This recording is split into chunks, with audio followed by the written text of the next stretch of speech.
BCCL area 6 Kusunda क्षेत्र अंतर्गत एक ऐसी बस्ती बसी है जहाँ पे लोग रहने के लिए मजबूर है।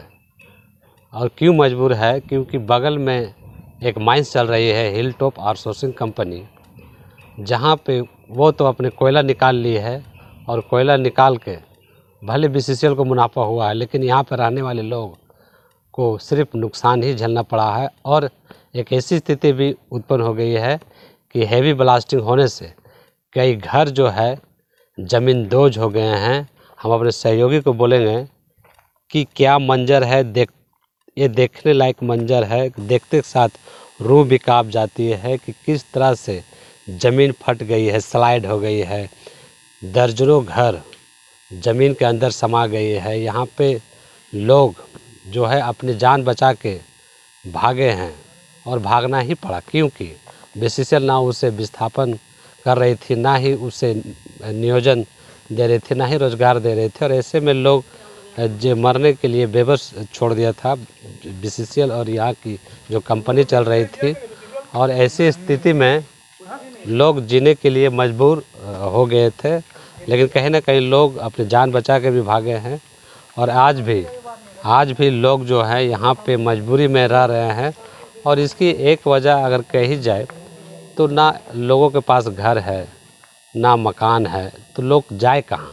और ऐसे में उसके जीना मुश्किल हो गया है और मजबूरी में जीवन यापन लोग कर रहे हैं। लेकिन अभी भी लोग आस लगाए हैं कि किसी भी तरह बीसीसीएल हम लोगों को भी एक सुरक्षित स्थान पर बसाया जाए, लेकिन बीसीसीएल सुन नहीं रही है। यहाँ जो कंपनी चल रही है वो सुन नहीं रही है और लोग बेबस है। यही एक बस्ती है धोबीकुली बस्ती के लोग क्या कर रहे हैं हम ज़्यादा जुड़ेंगे और जानेंगे। आज भी आप रहने के लिए मजबूर है इस जगह पर? जी हाँ, बहुत मजबूर है। देख ही सकते हैं आप लोग गांव का स्थिति। हमारे पूर्वजों का ये जगह ज़मीन जायदाद जो भी उन लोगों ने छोड़ के गया था वही सब है। देखिए और उन लोगों का क्या हालत कर चुका है। घर की स्थिति देख रहे, ज़मींदोज हो गए कई घर। जी हाँ, बहुत लगभग 60 घर ज़मींदोज हो चुकी है और कुछ बाकी है, वो भी जल्दी हो जाएगी। जिस तरह से आउटसोर्सिंग कंपनी के द्वारा हेवी ब्लास्टिंग किया जा रहा है और डराया धमकाया जा रहा है। पिछले बार भी हम लोग सुनने में आया था कि 3 महिला जो ज़मींदोज हो गई थी, समा गई थी। और उसके बाद अब देखने को हम लोग को मिल रहा है कि कई घर ज़मींदोज हो गए हैं। जी, लगभग 1 साल हो गया है। 3 महिलाओं की मृत्यु हो गई थी और उस बीच बीसीसीएल प्रबंधक और हम ग्रामीण वासियों से एक वार्ता हुई थी कि 40 दिनों के अंदर हम लोगों को विस्थापित किया जाएगा, पुनर्वास किया जाएगा। लेकिन अभी तक कुछ प्रक्रिया नहीं हुआ, जबकि ये लिखित तौर पे भी हुआ था। कई मांग जो है आप लोग स्थानीय विधायक हो, सांसद हो पास रखे हैं अपने बस्ती के विषय में, क्या वो लोग नहीं सुन रहे हैं?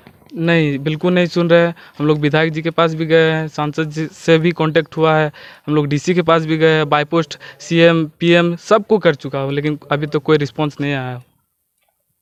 अभी आप लोग एक ऐसे जगह पे बसे हैं जहाँ लग रहा है कब ज़मीन अंदर चल जाएगी, कब मौत हो जाएगी, कब हम ज़मीन के अंदर समा जाएंगे। क्या डर तो लगा रहता है? जी हाँ, डर तो बिल्कुल बनाया रहता है, लेकिन क्या कर सकते हैं।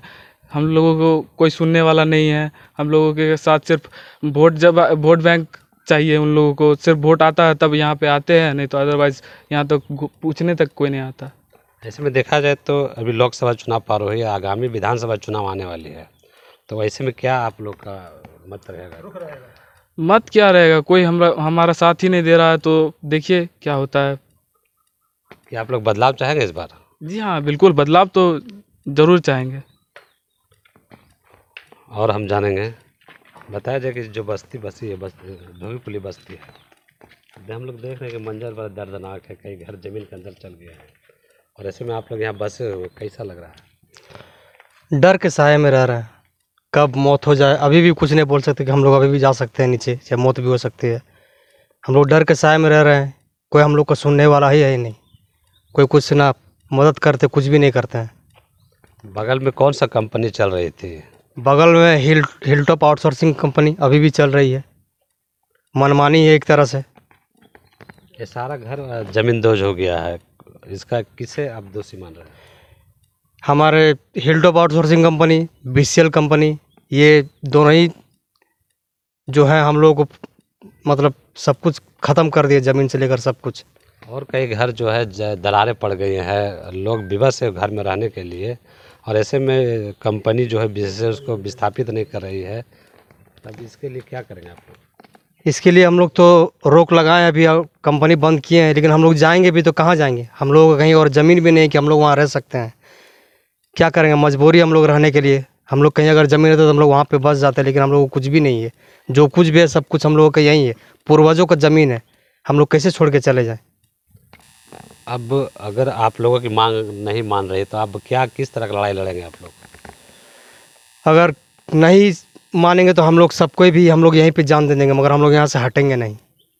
हम लोग मेन मुद्दा हम लोग यहाँ से हटाया जाए, ज़मीन दिया जाए, ज़मीन का पैसा दिया जाए, मगर कुछ भी नहीं दिया जा रहा। सिर्फ आश्वासन दिया जा रहा और कुछ भी नहीं दिया जा रहा। ये मंजर बनाया गया है सर बीसीएल और आउटसोर्सिंग के द्वारा। ये जो दृश्य दिखाई दे रहा है ये 4 साल पहले ऐसा नहीं था। ये किया गया है हैवी ब्लास्टिंग के द्वारा, बलपूर्वक किया गया है।